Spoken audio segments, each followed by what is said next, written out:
Hey bag ladies and bag dudes, today I'm going to be talking about the Simply Sharper Scissor Sharpening Service, summer sampler, quilt along quilt blocks, new minky fabrics that I added to my stash, style stitches by Amy Butler. I'll be demonstrating how to add tabs and a strap to a pouch or a small accessory, and there's a great giveaway at the end. I'm Sarah Lawson from Sew Sweetness. Thanks so much for joining me for Social Sunday, my weekly sewing chat.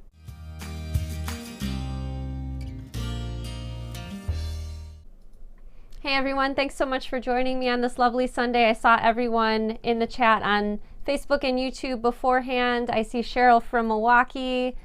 I saw Robin Brown from Colorado earlier on, Deborah. So thanks so much everyone for joining me for Social Sunday. It's Sunday, which is my favorite day of the week because we have our live show, and I know most people go back to work on Monday morning after the weekend, but Monday is a great day for me because it's a full day of work, and I'm usually excited about having that full day to write patterns or do other things. I know I'm weird, but anyway, so yay for Sunday. Just as a friendly reminder, just about everything that I talk about during Social Sunday are things that I've purchased myself. So these are not things that I'm getting paid to talk to you about, but rather just really cool things that I found that I'd like to share with you. And also a reminder, everything that I'm scheduled to talk about, I link to in the description. So if you're interested in finding out more about any of the notions, fabrics, books, or projects that I talk about, just check that link in the description and you can find out more there. So my favorite part of Social Sunday is the notion of the week, and this is sort of a notion, I guess, a notion service. Last Sunday, one of the viewers, Missy Reynolds, actually emailed me about this scissor sharpening service that she had used for her pinking shears recently, and she sent me a link and I decided to give it a go. So I packed up two of my Kai scissors. I have two identical pairs of scissors. The older pair of the two I've had for about 3 years, and I noticed they weren't as sharp as when I first got them, so I decided to send them in. My mailman picked them up Monday morning, and I was super surprised to have them back by Friday. So let me show you in the side view the scissors and tell you a little bit more about what happened with these scissors. So these are Kai scissors. The model number of my scissors is 7205. Again, the link is in the description for my scissors. But the company is called Simply Sharper, and they have two locations, one in Wisconsin and one in Texas. And it's mail order as well, so you can send scissors, knives, razors, gardening tools, stylist shears, whatever. You can send that through the mail and have them sharpened. I read on the website that they use a 14-step sharpening process for scissors.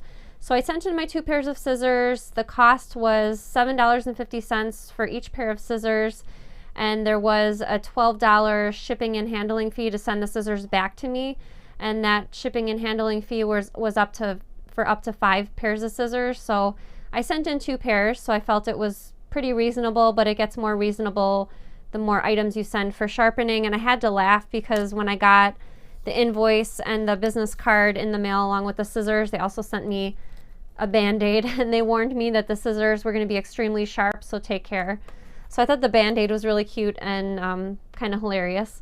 My scissors are way sharper. I don't recall exactly how sharp they were when I first got them, but I'm super pleased. Every little bit to make your job easier or more pleasant during sewing, including having really sharp scissors, is helpful. So I highly recommend. Again, the company is called Simply Sharper. 2 locations, one in Wisconsin, one in Texas. I got my scissors back really fast. The website advises that the scissors or knives, whatever you're sending, generally come back within 10 business days. Since I'm in Chicago and I sent mine to Wisconsin, that's probably why I got them back so fast. But I was really pleased with the service, and I would definitely recommend them or send them scissors in a few years to be sharpened again. I am pleased to say that I'm also caught up on my summer sampler blocks. The block from this past week I sewed together this morning. This was block 8.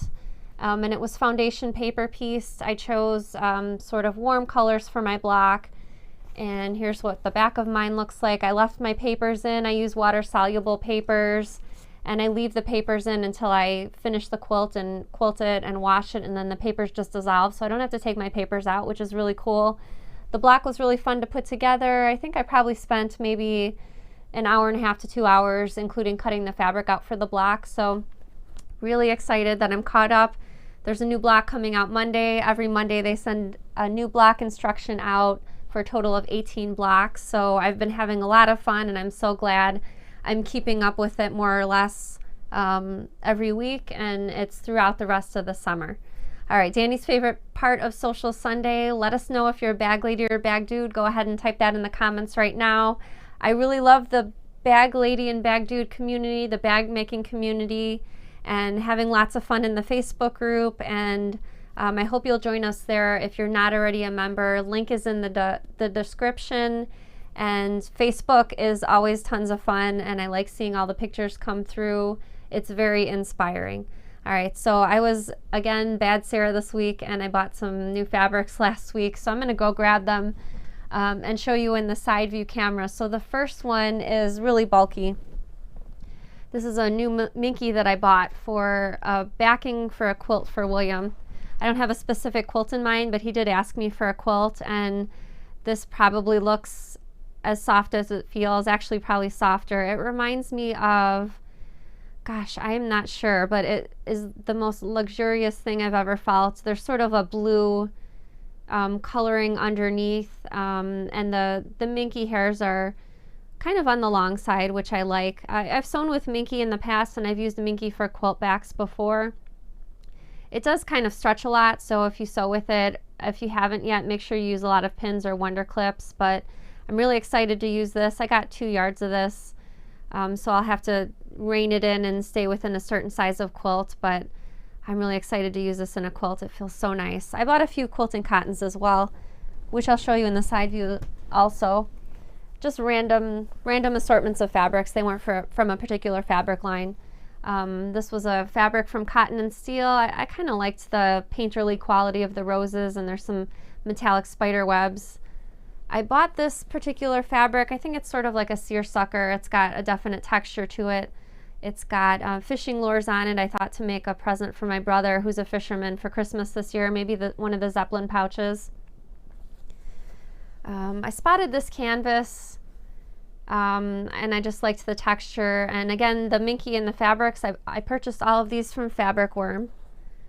This is a Moda floral with a cream background. I just liked the look of this, and I got 2 Halloween fabrics. These are designed by Tim Holtz, so this one's really cool. It's sort of almost a cheater print, and I love this photo of Edgar Allan Poe. And then I got this fabric to go along with it, also designed by Tim Holtz. So I just thought these were really interesting fabrics, and there's a couple more. This one's a metallic canvas by Rifle Paper Company for Cotton and Steel. This is an organic fabric with horses. I thought Violet would like this. And then I got this for Violet, mostly for me, but it's a black fabric from Alexander Henry, and it's got unicorns on it. And the gold is metallic, so there's lots of different poses that the unicorns have, and there's a big head over here. So I got a lot of this just because I didn't know what I was going to make with it, and I just wanted to have enough in case it went out of print. So all these fabrics were from, Fabric Worm, and yeah, I was trying to control myself by just buying 1 or 2, but obviously I couldn't. I had a splitting headache for the whole entire day today. I was alternating ibuprofen and aspirin. Tylenol, sorry. Danny suggested I do the alternating because normally I don't get headaches, but it just wouldn't go away.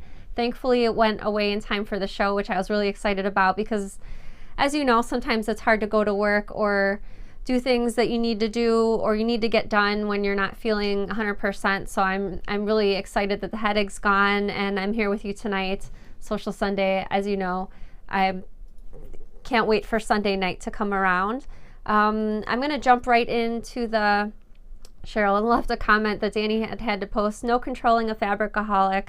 I'm running out of room though. Danny is always chastising me about there's no more room on the bookshelves. I do not. I can't say I've ever said that once. I heard you say it the other day when you were saying, you know, I thought you said you were out of room for fabric, but here I see all this fabric stacked behind you on the floor. So yeah, it's getting a little out of control, just a little bit.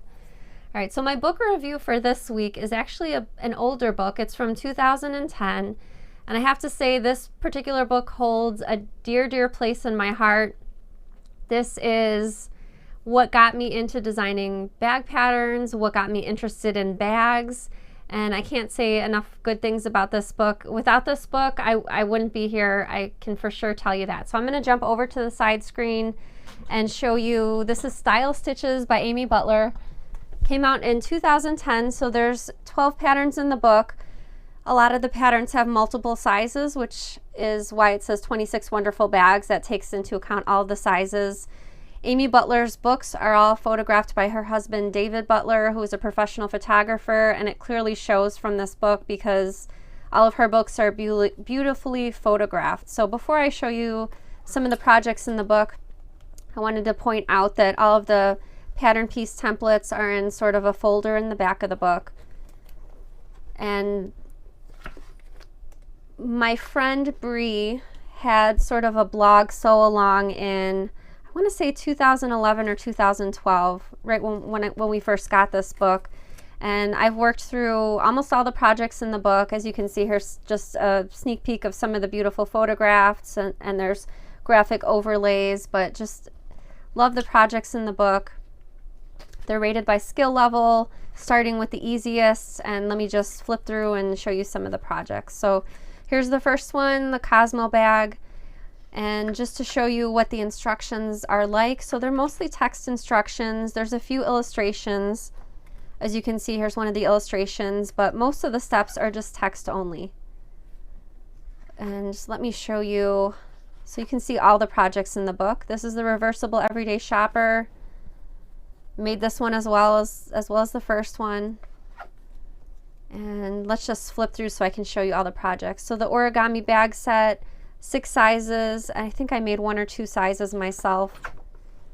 As I mentioned, my friend Bree had a sew along for this book, so every month we'd work through a different project in the book, starting obviously with the first project. Beautiful balanced checkbook cover. Again, made that one as well, of course. And I think what really got me into bag making and Amy Butler's projects in particular is I loved her fabrics. They were really modern. And they were just things that I'd never seen before. When I first started sewing, it was, as an adult, it was in 2010, so it was right when this book came out. And I think the timing was just right for me as far as inspiration. Being inspired by her style as well as her instructions. Like, I wanted to be like Amy Butler. This was probably one of my favorite bags that I made from the book. And I know we all have, either in our personal life or in our crafting life, someone who we look up to, and Amy Butler was it for me. And I've met her in person a couple times. I think I was too shy to tell her how much her book and her fabrics meant to me, but she's just as gracious as you would imagine. Okay, so that's the last one. I think I made this one for a gift. I know I definitely made it. But anyway, that's the projects in the book. I just can't say how much Amy Butler and her book meant to me, but I have a question for you. Let me know in the comments what sewing or quilting book changed your life. Maybe just your crafting life. Maybe it didn't mean as much as it meant to me because I totally built my whole business around bag making, and that got me started. But let me know the title, and if you recall the author of the sewing or quilting book that changed your life, just let me know in the comments. I'm really curious to see what everyone's favorite book is. All right, so I have a demonstration for you. I've had a few email requests for how to add straps to a project that doesn't already have a strap built into it. So this is one of the minikins. This is the cotton candy pouch, and the pattern is just for the pouch. This is the large size of the pouch, and my friend Shara made this for me, and she added a strap to the sides. And this same technique can be used for any pouch accessory or maybe a bag that doesn't have a side strap but you want to add a side strap. So I'm just going to show you really quick, in the side camera how to add a side strap. It's really quick and easy. Okay, so first what you'll need is 2 bits of hardware.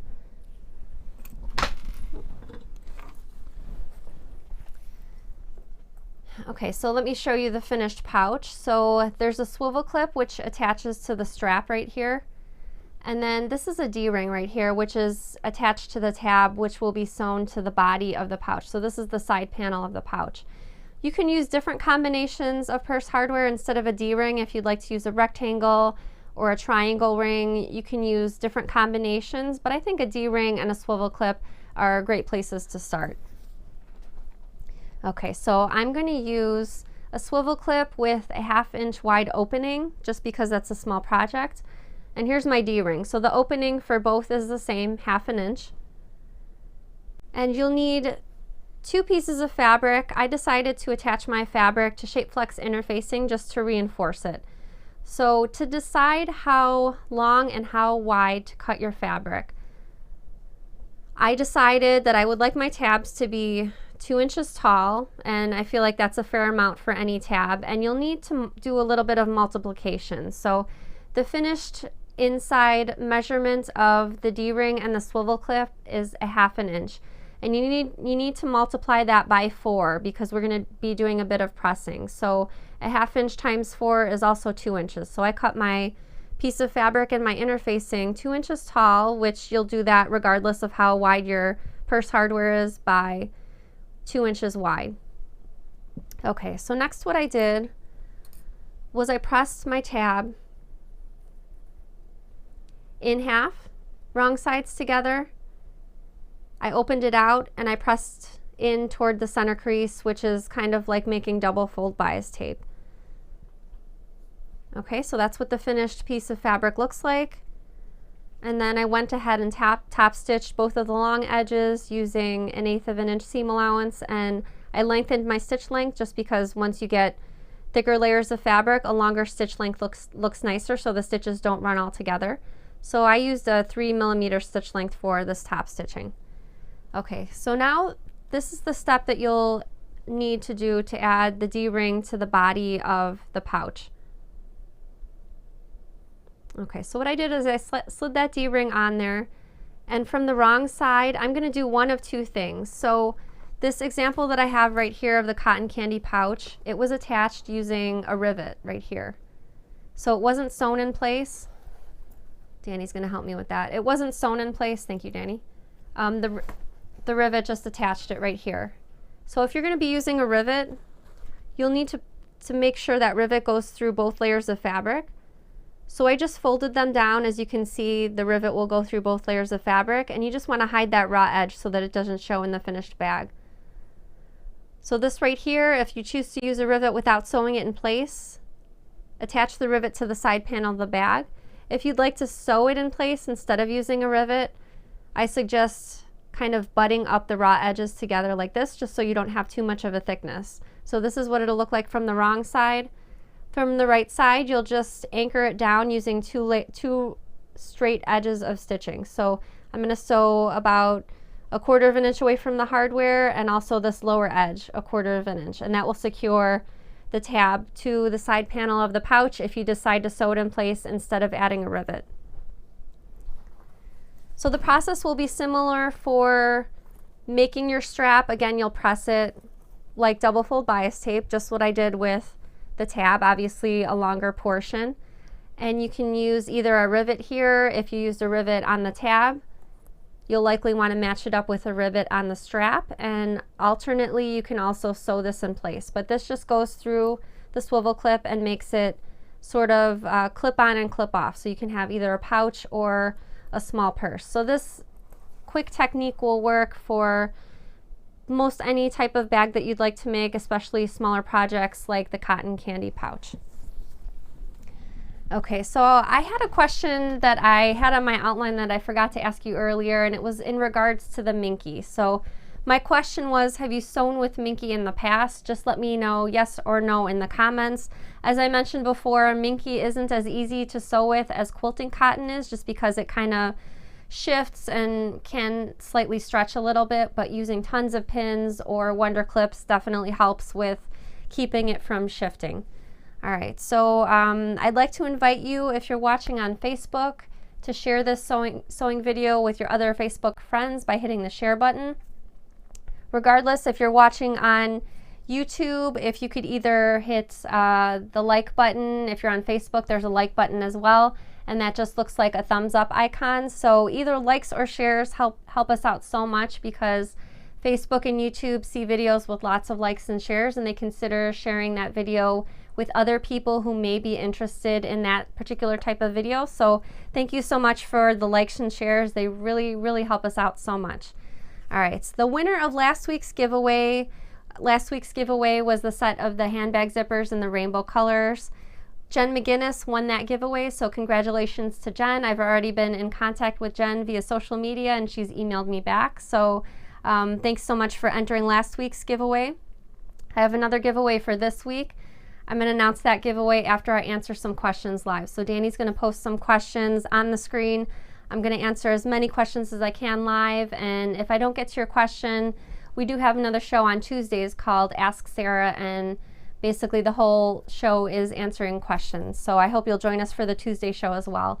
So Jennifer says, what are the best scissors you would recommend for cutting fabrics? There are so many to choose from. So those Kai scissors that I showed at the beginning of the chat, I love my Kai scissors. I actually have 2 pairs because when we remodeled our house in October, I thought I lost the first pair, so I had to quickly buy a replacement set, and then of course naturally as soon as I ordered the second set, I found the original ones. There's a link in the description to the exact scissors that I own, and the model number is 7205 for those particular scissors. Someone early on asked about how did the delivery of the fabric go that we did locally.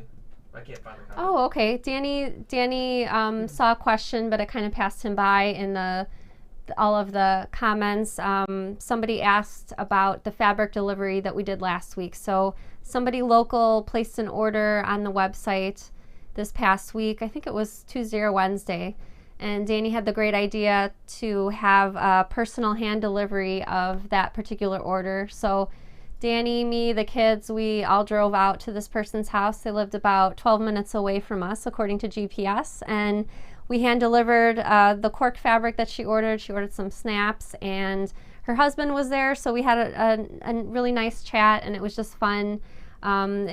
Cynthia was her name, and I've actually met her in person before because she came to my retreat last year. But it was just fun doing something like that. We went after swimming lessons. So yeah, it was a lot of fun. We did not take a video of it because I don't like to impose, and not everyone necessarily likes to be photographed or videotaped. I know I'm used to it, and Danny's used to it, and the kids are to some extent, but we wanted to respect privacy, so we don't have a video of it, but trust me, it was tons of fun, and we would definitely do it again. Patty says, do you quilt through the Minky like you would a cotton back? Actually, you can. I have a few Minky quilts. I think 1 or 2 I sewed the quilt top with the Minky right sides together, so it was more of like a pillow or a pillowcase. I do have a couple Minky quilts that were actually sent out to be long-armed, and those are obviously, you know, machine quilted, but they were quilted through. So you can. When I had the 2 Minky quilts long-armed, the long-armer suggested not to have the long arming be incredibly dense because it makes the quilt really stiff, the Minky really stiff. But there was tons of design in the long arming, I felt like. Cheryl says, my goodness, your Tula Pink fabric sold out so fast, and your woolly mat. Are you going to cut up some more? My heart is broken. I missed it. I'm so sorry. We did get some of the woolly mats. We got about 20% of the mats that we ordered. The rest were on back order, which was we were a bit surprised. We thought we were getting the entire order. I did attempt to order more, but some of the notions and tools that we stock on the website are a little bit harder to get a hold of, including the woolly mats. So we'll let you know as soon as we get more in stock. The Tula Pink, we did not get our whole order yet. We just got some pieces, and I listed some on the website. I knew they'd be gone quickly. So I did not say in the newsletter or anything like that that we had the Tula Pink fabric in, but I will post in the newsletter as soon as we get the rest of our order. They build us for the rest of the Tula Pink. So hopefully it will be shipping this week, and I ordered even more on top of that because I could see how quickly people were purchasing what I did list on the website. So I apologize. We don't mean for stuff to go out of stock so quickly. It just happens, so sorry about that. Doreen wants to know, when adding the tab to a bag, would you add the tab before sewing in the lining? So that's a great question. Taking into account the thickness that's involved with the interfacings, and especially if you're adding the lining. For the cotton candy pouch, I would actually suggest sewing that tab in when that pattern piece is still flat. So when the side panel fabric is just attached to the interfacing, you can go ahead and sew it in while it's flat. That would definitely be the easiest, as opposed to when you start making things more three-dimensional and making things a little bit more difficult to get under the sewing machine. Jeff says, making my first Oriole bag, locked in my sewing room. Wife keeps bugging me to see it. It sounds like it's a surprise. I'd love to see it when you finish it, though. Curious if you're making the large or the small, what kind of fabrics you're using for it, but excited to see it when you finish. Lori says, can you show the back of the Cumberland backpack where the strap adjusters are? I think you should be able to see them when you adjust. Mine were next to the body. So I think I can reach from here. I have my Cumberland backpack right here. All right, so here's my backpack. This is the size large, so I have mine right here.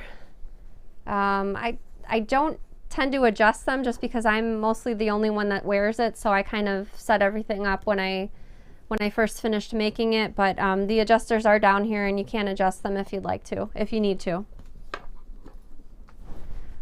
Another question for the Baker Street bag says you need 3/4 yard of fabric. What cut size of cork fabric should I get from your website for this bag? Also want to get enough to make the cork strap. So that's a great question. And actually I get this question quite often in regards to the cork. So I made my Baker Street bag with cork, and I used one 18 by 54 inch one piece. Since cork is wider than quilting cotton is, usually quilting cotton is around 42 inches wide or 44 inches wide. The half-yard piece of cork goes a little bit further, but I did use just the one half-yard piece for the body of the bag and the straps. And I would recommend, whenever I'm using cork for a bag, I always trace all of the pattern pieces onto the wrong side of the cork first, just to make sure I have enough before cutting, as opposed to cutting one piece at a time, because sometimes, depending on how you're laying everything out on the cork, sometimes it's more beneficial. I feel more comfortable drawing everything out first.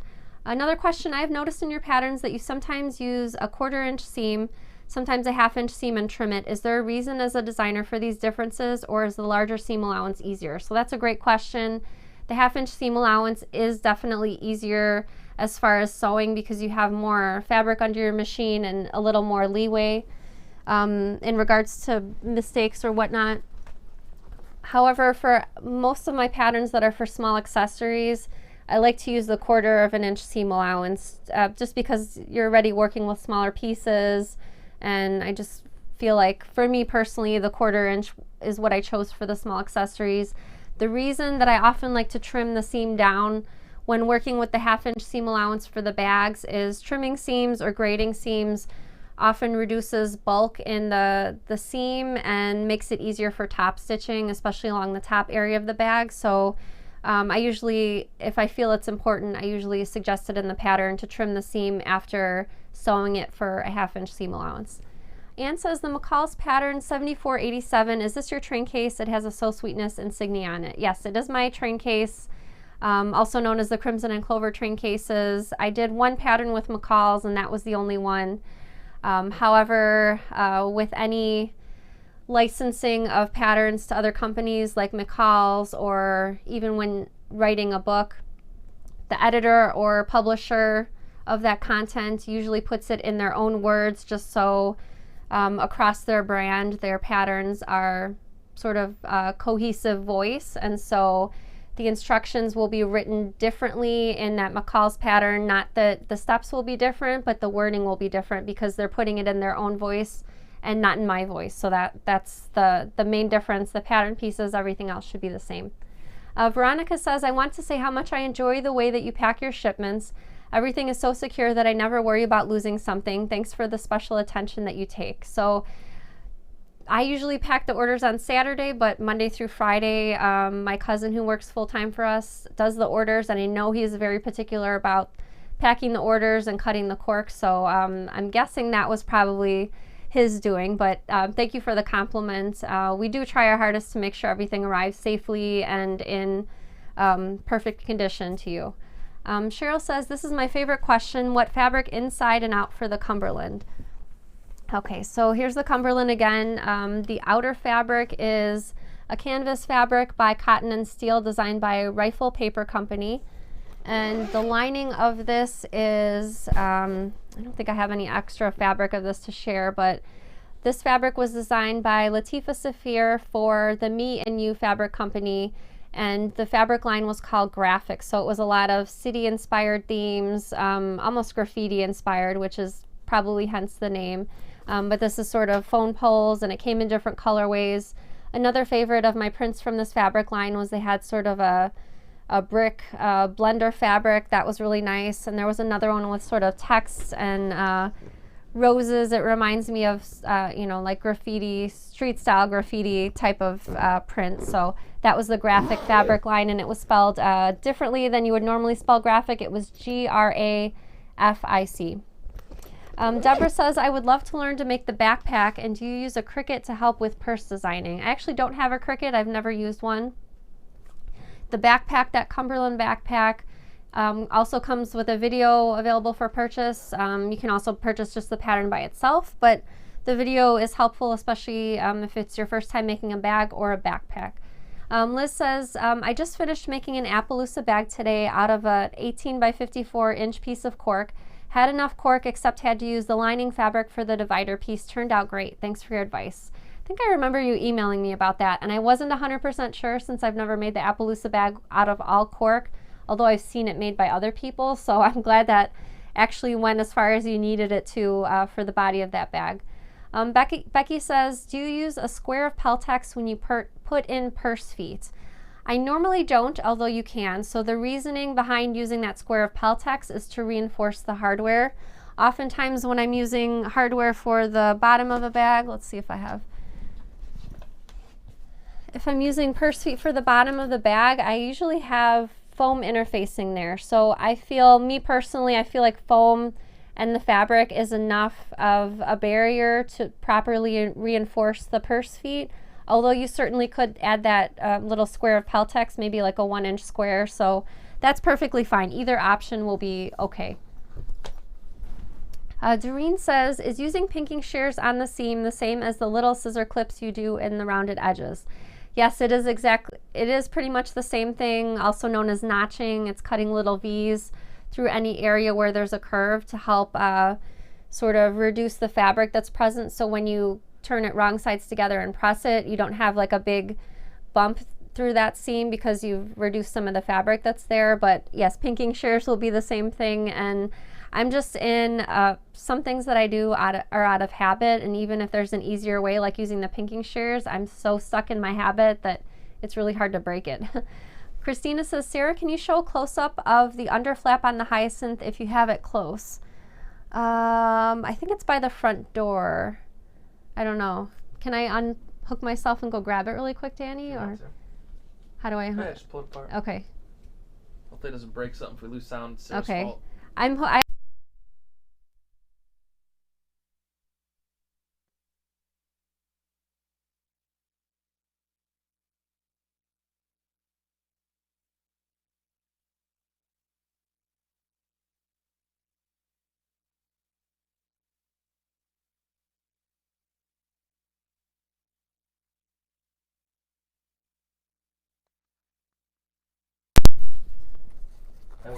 Okay, sorry, I'm back.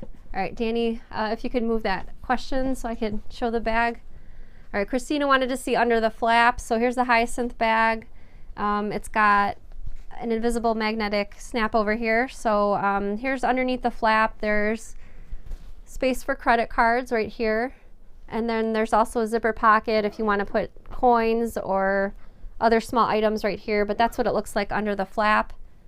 And then there's also a zipper portion on the top of the bag and zipper on the back. Teresa says, is there an easy way to tell what kind of stabilizer you have if you find pieces with no labels?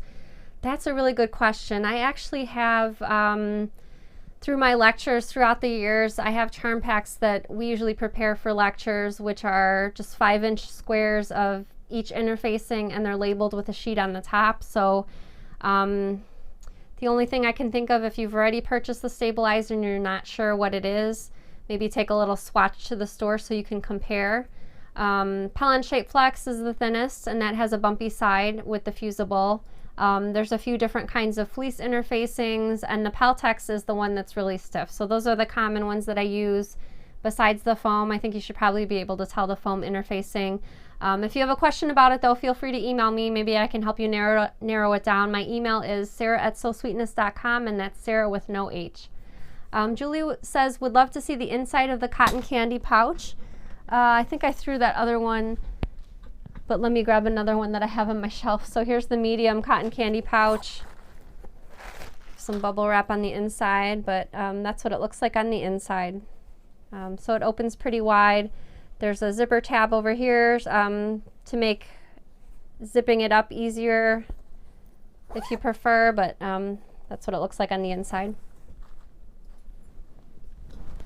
Elena says, if my sewing machine is struggling through thick layers, should I try a walking foot? For sure. So the two things that you can try, and I would try one at a time, is either switching out to a denim needle or the walking foot. The walking foot helps a lot with the layers. I admit I never use mine, but my machine doesn't traditionally bulk at all the layers, but walking foot will definitely be helpful. Melanie says, what interfacing foam is comparable to Soft and Stable? So Soft and Stable is a sew-in foam. Pellon makes flex foam that's a sew-in interfacing, and Bosal also makes a foam as a sew-in version. I feel like the Bosal is a bit denser than the other two interfacings, and flex foam is thicker, but it kind of compresses a lot more when sewing through it. So even though it's a little bit thicker, that doesn't mean it's harder to sew with. Again, those are 3 brands that make sew-in foams. Another question, where do you buy the metal buttons that hold the cork straps on the Baker Street bag and the handmade button? Oh, that's a good question. So the handmade tag is, I purchased this from Emmeline Bags, and it's just a metal tag with prongs through them, and they're inserted through the right side of the fabric, similar to a magnetic snap. These are called rivets. So I have a tabletop rivet press. Some people have handheld rivet presses. You can also use Chicago screws, which screw in but look like rivets. So those are all different options that you can use. The cheapest out of all those would be the Chicago screws, because they're just screws that you can use a Phillips screwdriver with. The handheld press would be the next most expensive option, and the tabletop press is the most expensive out of all 3. The tabletop press, mine was about $100, and then you have to purchase different dies for different sizes of rivets, or mine also can install grommets, purse feet, make holes. It has a hole punch. So Kathy says, do you have purse feet? So we don't sell purse feet on in our online shop, but I highly recommend Emmeline Bags, and that's emmelinebags.com, and that's usually where I buy my hardware from. Okay, Pat says, someone else asked about the Kennedy bag. Is the pattern available? Yes, it's a free pattern on my website. You can find it by going to sewsweetness.com. There's a tab that says tutorials. So if you're on the computer, the tabs will be across the top of the site. If you're on a tablet or a cell phone, that'll be on the side of the screen. When you click on tutorials, there's a few options that will come up, and you're looking for not bag tutorials, but bags, and the Kennedy bag will be listed under there. And again, it's a free pattern.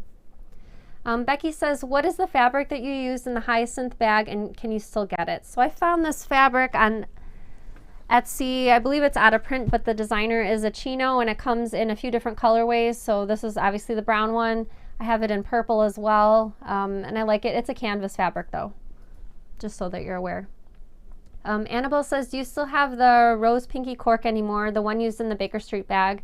If not, any plans on restocking it? It should be in stock right now. This is the rose gold cork. So it has sort of a pearlescent finish to it, and there's very faint flecks of gold in the background, and it's that lovely light pink color. Virgie says, in your Big City Bags book, you fuse shape flex pieces to the main body of the bag, and then you fuse the Thermolam pieces to the main part of the body. Is it necessary to put the shape flex in the Thermolam Plus? That's a great question. I have to admit, when I wrote my first book, foam interfacings like flex foam didn't even exist at the time. If I were to remake any of those bags, I think a lot of them I would remake using the foam interfacing by itself. The reason that I had used the shape flex interfacing with the Thermolam in some projects was to sort of smooth out the fabric so that it didn't look wrinkly at all. But as I mentioned, if I was remaking any of those, I'd probably use the foam interfacing.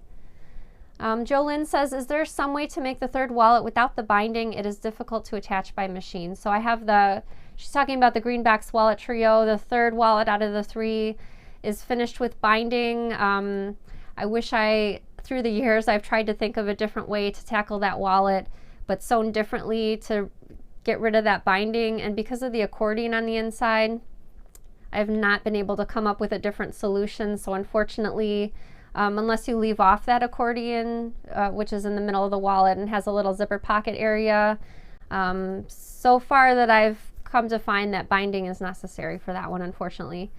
I forgot the name of the Etsy store you had given for the zipper charms. I don't have the exact link on hand right now, but the shop is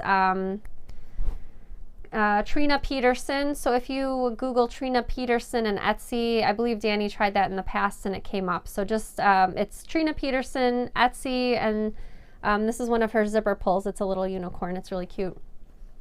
Marcia said, would it be easy to put a pocket on the inside of the cotton candy bag? Sure, it would be really easy. I don't know if you mean a zipper pocket or just like a slip pocket. If you need a zipper pocket, I do have a video on YouTube for adding pockets to a project. You might want to check that out. Or if you just wanted a slip pocket, you can just sew 2 small rectangles of fabric. Obviously you want it to be smaller than the front of the pouch. Sew those 2 small rectangles right sides together, leave an opening, turn them right side out, and just top stitch it before you start sewing the bag together. And just take into consideration that the front and the back of the bag wrap well around toward the bottom, so you don't want a pocket on your entire front and back piece, because part of the pocket would be on the bottom of the pouch then. I put a link in both chats. Okay, Danny said he added the link to Trina Peterson's Etsy shop in both chats on Facebook and on YouTube. Thanks, Danny. Amy says, should I use a woven or an ultra lightweight stabilizer for the lining on the filigree pouch? So I would suggest using Pellon Shape Flex. The model number for that product is SF101. That's what I used for the lining fabric on my filigree pouches, at least. It's too long for YouTube, actually. It says it can't edit it. Oh, okay. So if you want to go on Facebook, or you'll add it to the link later. Okay.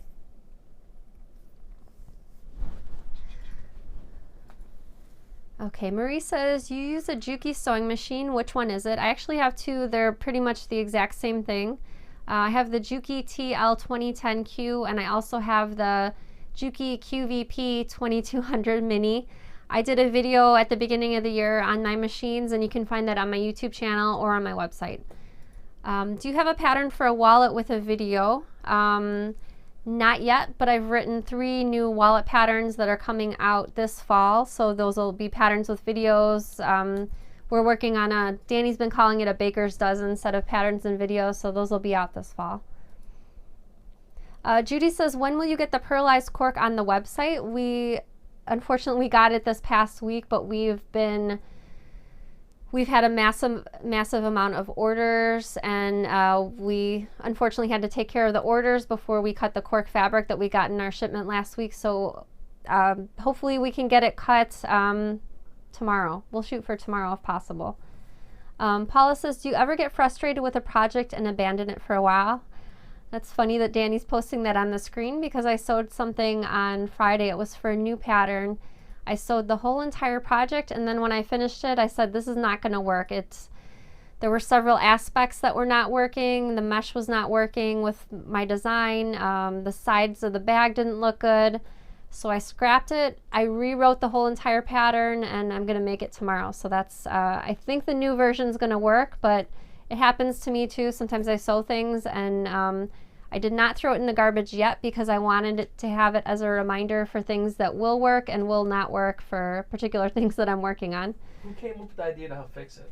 Oh, Danny is reminding me that it was his idea to fix that project. He told me exactly how to fix it. Not that he knows how to write a sewing pattern, but he had suggestions that actually I thought would work, and I'm pretty sure they will. So, yeah, he has a smile on his face. He's pretty smug about that. Thoughtfully Sewn says, do you have a resource to purchase custom nameplates like the gold plate in small quantities of 100?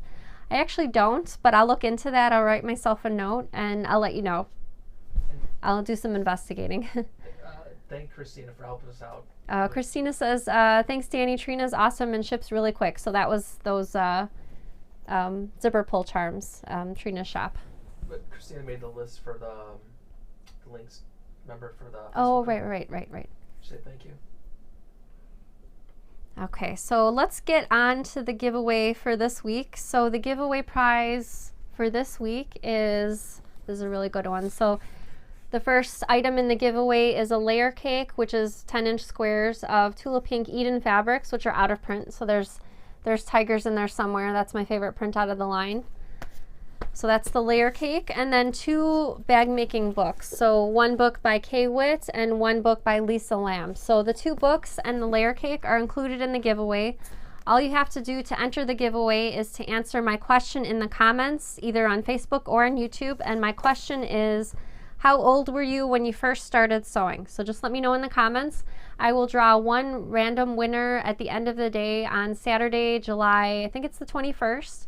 And that randomly drawn winner will win the 2 books and the layer cake. So when I first started sewing, it was in the 3rd grade. My mom taught me and my friend Amy how to sew 2 different projects. One was a drawstring bag, one was a knit t-shirt, and I didn't start sewing again until I was an adult and sewing for my 2 babies. So it was quite a big gap in the middle, but let me know in the comments, how old were you when you first started sewing? So this has been Sewcial Sunday. I'm so glad you were able to join with me this Sunday evening. I'll see you again next Sunday at 7 p.m. Central Time. Have a great week and happy sewing. Bye, everyone.